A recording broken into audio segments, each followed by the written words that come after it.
In vandag se wêreld is die tradisionele 9 tot 5 werk nie meer die enigste pad na indiensneming nie. Die landskap van werk het ontwikkel en bied diverse geleenthede benewens voltydse poste. Kom ons ondersoek hoe hierdie veranderinge die arbeidsmark beïnvloed.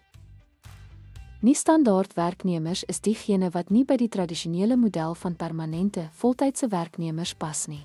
In Suid-Afrika sluit algemene tipes nie-standaard werknemers in deeltydse werknemers, individue wat minder ure werk as voltydse werknemers, dikwels onder buigsame of veranderlike reëlings.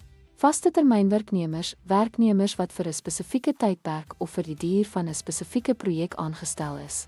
Tydelike werknemers, werkers in diens van 'n tydelike werkverskaffingsdiens, arbeidsagent, wat vir 'n beperkte tydperk werk vir 'n kliënt verrig. Seisonale werknemers, werkers wat slegs gedurende spesifieke seisoene in diens geneem word wanneer die arbeidsvraag hoër is, bv. Landbouseisoene. Loswerknemers, werkers wat op 'n ad-hoc-basis in diens geneem word sonder gewaarborgde gereelde ure of langtermyn werksekerheid. In 'n gegeewe stel feite sou 'n mens nie standaard werknemers identifiseer deur die duur van indiensneming, werksure, die entiteit wat die vergoeding betaal en die permanensie van die rol te ondersoek.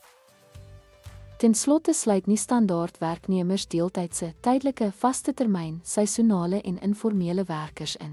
Deur hulle korrek te identifiseer, word verseker dat hul regte en verpligtinge kragtens arbeidswetgewing behoorlik toegepas word. Dankie dat u by ons aangesluit het.